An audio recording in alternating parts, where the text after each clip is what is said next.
Почитувани гледачи, добре дојдовте во уште едно издание на Културама. Како што ви најавив, ќе зборуваме за мајчиниот јазик, за тоа како годинава се одбележа денот на мајчиниот јазик, ќе зборуваме за филмската уметност, ќе зборуваме секако за музиката, меѓутоа и за реставрација на едни од најважните и најстарите цркви на наше подрачје. Почнуваме со информациите поврзани со меѓународниот ден на мајчиниот јазик, кој што се одбележа на 21 февруари ширум целиот свет. Станува збор за ден кој што УНЕСКО го востанови на 30-та сесија на Генералната конференција во 1999 година. Во 2000-та 21 февруари беше промовиран како ден на лингвистичката и културна разновидност и мултилингвизам. Она што го порача Ирина Бокова, генералната директорка на УНЕСКО, е првата информација во оваа Културама. Еве незината порака во која што се осврна на тоа дека јазиците се особено важни, бидејќи тие го изразуваат тоа кој што сме ние и всушност ги структурираат нашите мисли и сваќања за светот.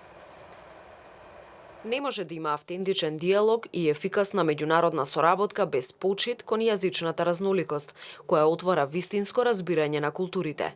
Токму јазичната разноликост буди љубопитност и взаемно разбирање кај луѓето. Токму поради тоа учењето јазици и своевидно ветување за мир, иновативност и за креативност.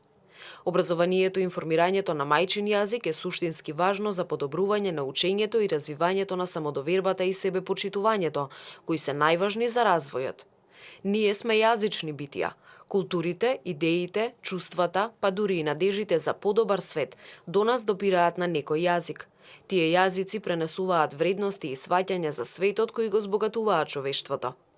На меѓународниот ден на мајчиниот јазик апелирам на потенцијалот мултијазичното образование да биде признаено насекаде, во образованието и во администрацијата, во културното изразување и во медиумите, во сајбер просторот и во трговијата. Колку подобро разбереме како да ги цениме јазиците, толку повеќе алатки ќе имаме во иднина, во која ќе има достоинство за сите. Одбележувањето на денот на мајчиниот јазик годинава во земјава помина без голема помпезност и секако без централна прослава. Она што е интересно е тоа дека библиотеките и учениците од основните и средните училишта се здружија во одбележувањето на денот. Така беше и во Битола и ве ги пораките од таму. Битолската библиотека со пригодна манифестација го одбележа 21 февруари меѓународниот ден на мајчиниот јазик, прогласен од страна на Организацијата за образование, наука и култура на Обединетите нации УНЕСКО. Ученици од неколку основни училишта од градот со литературно читање на сопствени творби го одбележа овој ден. Како луѓе мора да знаеме дека јазикот за секој народ, за секоја нација, за секоја група е значаен. Со тоа се искажува во светот, го искажува својот идентитет.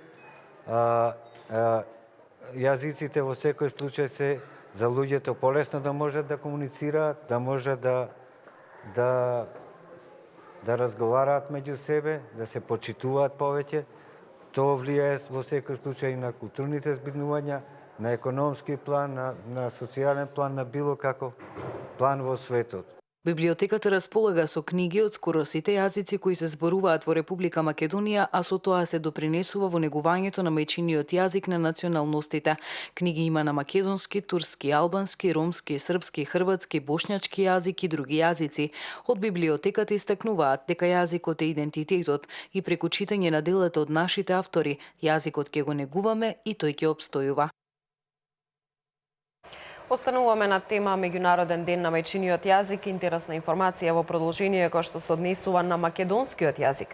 На годинашниот ден на мајчиниот јазик, албанската влада во рамки на Законот за малцинства, кој е веќе финализиран, посебно место одвојува за заштитата на јазиците на 5 национални малцинства кои живеат во Албанија.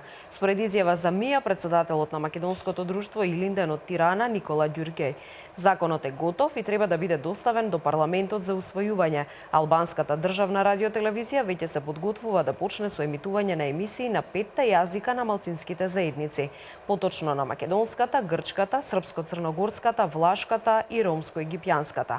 Албанија под притисок на малцинствата, но пред се под притисок на меѓународната заедница, всушност првпат носи закон кој што се однесува на малцинствата. Секако годинава денот на мајчиниот јазик помина и во знак на потсетување на јазиците кои што се изумрени, меѓутоа и се проширија и бројни апели за тоа да се внимава дека особено голем број на јазиците се во процес на изумирање. Во светот денес постојат всушност меѓу 6 и 7 илјади јазици, а оно што загрижува е тоа дека на половина од овие јазици во светот им се заканува изумирање. Кои се причините и што губи човештвото всушност кога еден јазик изумира? Ова е тема на која што на меѓународниот ден на мајчиниот јазик пишува Кейт Ешнер за научното списание Смитсонијан. Ева незината анализа. Bonjour. Hola. Лужичкиот српски јазик го зборуваат само уште 7.000 луѓе во Германија. Во Северна Америка само околу 250 припадници на народот Кајук го користат својот мајчин јазик. Далабонскиот јазик го користат само 11 луѓе, а може би и помалку, бидејќи последниот попис е направен пред повеќе од 10 години. Денес во светот се зборуваат меѓу 6 и 7 илјади јазици, а според предвидувањата половина од нив ќе изумрат до крајот на овој век, и тоа со неверојатна брзина. Ќе изумира по еден јазик секоја втора недела. Според податоците на УНЕСКО, во последните децении изумреле 200 јазика. Научниците имаат различни објаснувања за причините, а се набројуваат економски, општествени и културни фактори. Особено влија и глобализацијата, бидејќи луѓето едноставно веруваат дека имаат поголеми шанси во животот, ако зборуваат широко распространети јазици. Експертите додаваат дека важен фактор е тоа што се повеќе луѓе од селските подрачја заминуваат да живеат во градовите, но и тоа дека некои јазици не се користат во образованието. На меѓународниот ден на мајчиниот јазик, Кейт Ешнер за научното списание Смитсонијан пишува за тоа што губи човештвото за изумирањето на еден јазик. Академикот Дейвид Кристал во 2009 на парома Басу за National Geographic изборува за Индија, земја со стотици јазици од кои голем дел од нив брзо се губат. Ефектите од губење на јазикот може да бидат културно катастрофални. Секој јазик е клуч кој може да отклучи локално знаење за тајни лекови, еколошка мудрост, временски и климатски модели, духовни ставови и уметничка и митолошка историја. Занимавајќи се со влијанието на климатските промени врз загубата на јазикот, Кейт Јодер лани за интернет порталот Грист пишуваше за официјалниот јазик на Гренланд, кој е составен од исклучително долги зборови, кои се толку долги колку цели реченици на англиски јазик.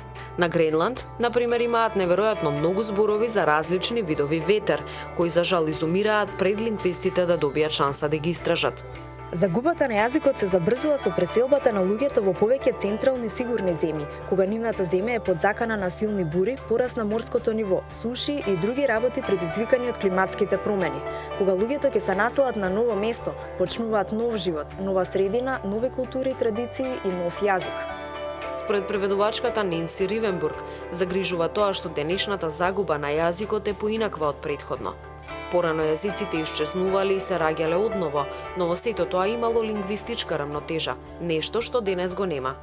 Доминантните метрополитни јазици сега брзо се прошируваат за сметка на периферните домородни јазици, кои за жал не се заменуваат. Она што особено загрижува е тоа што луѓето не можат да зборуваат на својот прв јазик. Има и случаи кога некои се во незавидна позиција да бидат едни од ретките или можеби единствените говорители на својот мајчин јазик. Една од најголемите загуби е поразителниот факт што, например, канадската влада настојува да ги искорени културите на домородните народи на своја територија. Некои лингвистите голема надеж полагаат во интернетот, како начин за документирање и истражување на загрозените јазици, но при тоа признаваат дека тоа не е доволно за да се оживее еден изумрен јазик. Експертите сметаат дека е потребна мотивација за јазиците да се пренесуваат на следните генерации. Тука го завршуваме блокот кој што беше посветен на одбележувањето на денот на мајчиниот јазик. Во продолжение ќе зборуваме за музика, меѓутоа за политички и општествено освестена музика. Таква е всушност музиката на Pink Floyd, легендарната група која што се подготвува да одбележи 50 години од своето постоење. Секако приликата кога се подготвуваат за изложбата, двајца членовите на Pink Floyd ја искористија за да упатат и навистина мокни политички пораки. Еве зашто се работи. Градењето од зидови меѓу луѓето е контрапродуктивно, но за жал досега тоа не го научивме од историјата, вели Роџер Вотерс од Pink Floyd. Легендарната британска група се подготвува да одбележи 50 години од основањето и се потсетува на старите времиња и на своите дела. Ваквата изјава всушност и не изненадува, бидејќи станува збор за група која е позната по експерименталната, но и политички освестена музика, карактеристика која кулминира со албумот The Wall или Зидот од 1979 година, кој важи за исклучително против авторитети.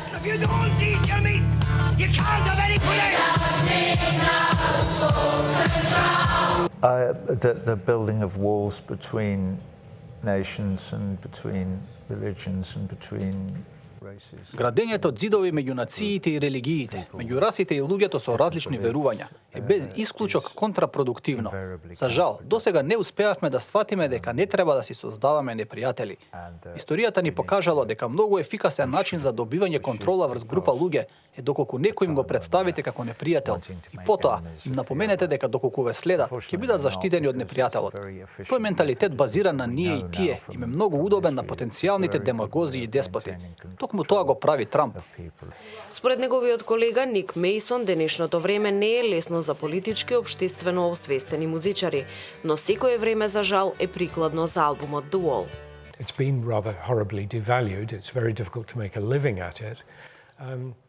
Таквите музичари се ужасно потценети. Тешко им е да заработат за живот. Возможно е музичар или група да ја фати фантазијата на публиката и да го каже својот став, но ситуацијата е многу посложена. Не е лесно во мултинационалниот бизнис да се бориш против или да протестираш против одредени тешки ситуации, но сигурно е дека силниот протест ќе биде слушнат преку музиката. Што се однесува до The Wall, за жал секогаш е добро време за него. Пред зидот на Трамп постоеше Берлинскиот зид. За жал се чини дека не сме ги научиле лекциите од вчера. 50-годишниот јубилеј Pink Floyd ќе го одбележи со изложба со наслов Pink Floyd нивните посмртни останки, која се подготвува во лондонскиот музеј Викторија и Алберт, кој претходно беше домакин и на ретроспективна изложба за Дейвид Боуи. Носталгијата ќе ја заживеат 350 предмети, меѓу кои писма, скици и ракописи од текстови за дел од славните песни. Мислам дека она што посетителите ќе го најдат на изложбата е една вистинска слика за нашите животни дела низ годините, почнувајќи од раните 1970-ти, па се до албумот The Wall. Според Ник Мейсон, изложбата е одличен начин да им се даде почит на луѓето кои им помогнале на Pink Floyd да ја достигнат својата уметничка визија. Голем дел од последниве 10 години ги поминав работејќи со архивски снимки и фотографии. Мислам дека е одлично тоа што ова овозможува да им се одаде почит и признание на луѓето со кои работевме. Сваќаме дека зад Pink Floyd стоја стотици и стотици луѓе кои работеа како тонци, техничари, графичари, огромна екипа за напад. Изложбата Pink Floyd нивните посмртни останки треба да се отвори на 13 мај, а ќе биде достапна се до 1 октомври. Мюзиклот La La Land всушност ги спојува музиката и филмската уметност, а од музиката ние се селиме кон филмската уметност во продолжение. Следните два прилога се на таа тема.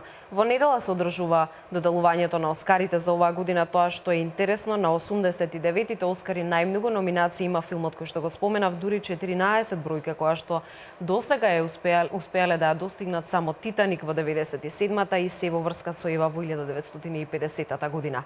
Доколку се верува во ова, тогаш се очекува на вистина триумф на овој мюзикл, а од друга страна, доколку се верува дека доделувањето на Златните глобуси и на Бафта наградите се предвесници на Оскарите, тогаш може да очекуваме шоу на кое што секако политичката и општествена освестеност на музичарите и на филмаджиите во случајов ќе биде во знак и на Оскарите. Еве го прилогот во приложение на колешката Ивана Слатировска.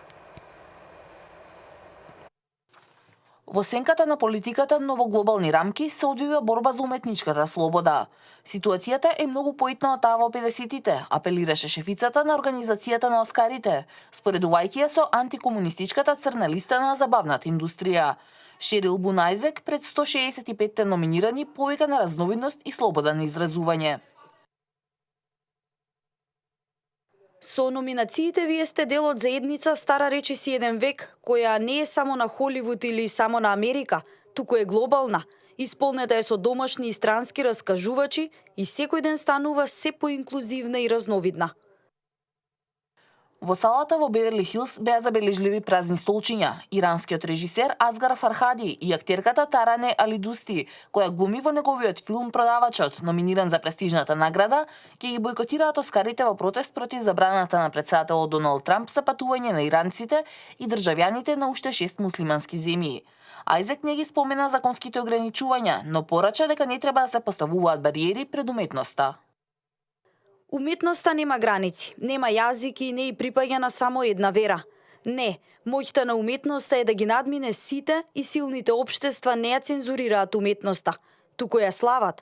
Америка не смее да биде пречка, туку зрак.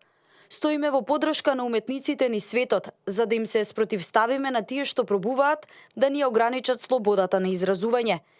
И стоиме зад овој основен принцип. Сите креативни уметници во светот се поврзани со нераскинлива врска, помоќна и поиздржлива од која било националност и политика. Како што нашата работа не запира пред границите, така не смееме да им дозволиме на границите да запрат никој од нас. Ајзек, која е првата афроамериканка на чело на Академијата, ги наведе низините напори да го подобри диверзитетот во своите редови. По 2 години поред во кои сите 20 номинирани за најдобра улога беа белци, годинава 7 можни оскаровци се од другите раси. Изминатите 12 месеци, 683 нови членови, повеќето жени или од другите раси, и се приклучија на институцијата со цел да ја направат попредставителна. Забраната на американскиот претседател Доналд Трамп за жителите од 7 муслимански земји значи и пропуштена можност за приказната за сириските спасувачи. Филмот Белите шлемови, номиниран за Оскар во категоријата краток документарец, ни овозможува да зирнеме во секојдневието на сириската цивилна одбрана.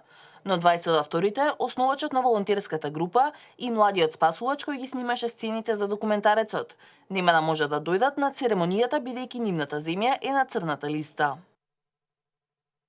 Ситуацијата со забраната за муслимани влијае директно на двајцата гости што планиравме да ги донесеме. Нашиот снимател, младиот волонтер од Белите шлемови, Халет Катип и шефот на групата Раед Салех планираат да бидат со нас. Во моментов не е јасно дали ќе успеат и затоа чувствуваме уште поголема одговорност да ја расшириме пораката на Белите шлемови со целиот свет. Пораката на документарецот за надежта, инспирацијата и соработката на Белите шлемови среде веќе 7-годишната граѓанска војна во Сирија е изгубена можност и за Америка, вели режисерот. Ова е изгубена можност и за Америка. Во овој момент е многу важно да се слушнат гласовите на сиријците и на луѓето од Средниот Исток, за да ги скршиме недоразбирањата и стереотипите. Во олку поделен свет, пораката за сочувство што ја олицетворуваат Белите шлемови е потребна повеќе од кога било. Привремената забрана што Трамп ја бранеше како неопходна за безбедноста е прашање што предизвика длабоки поделби и меѓу американците. На средбата на номинираните за Оскар беа забележливи празните столчиња на екипата на иранскиот филм Продавачот, кои ја бойкотираат церемонијата. Иранската кинематографија е еден од најизненадувачките и најнеочекуваните феномени во иранското општество. Со оглед на притисокот под кој живее иранското општество, нешто како филмот или културата не би требало да постои, бидејќи требаше да биде елиминирано од самата ситуација, но се случи нешто сосем спротивно, станаа покреативни и поспонтани. Авторите на Белите шлемови веќе планираат долгометражен филм според сценарио за сириските спасувачи, а проектот ќе биде одговорност на оскаровецот Џорџ Клуни. Почитувани гледачи, овде е крајот на Културама. Ми останува уште да ви се заблагодарам за вниманието и секако да ве поканам и понатаму да останете со програмата на телевизија Нова. Довидување.